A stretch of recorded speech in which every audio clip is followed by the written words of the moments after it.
नमः।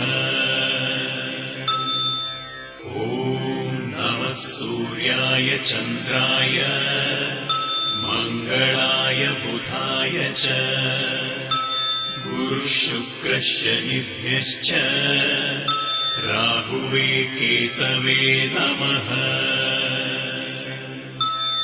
ॐ नमः सूर्याय चन्द्राय मङ्गलाय बुधाय च गुरुः शुक्रः शनिभ्यश्च राहुवे केतवे नमः। ॐ नमः सूर्याय चन्द्राय मङ्गलाय बुधाय च गुरुः शुक्रः शनिभ्यश्च राहुवे केतवे नमः।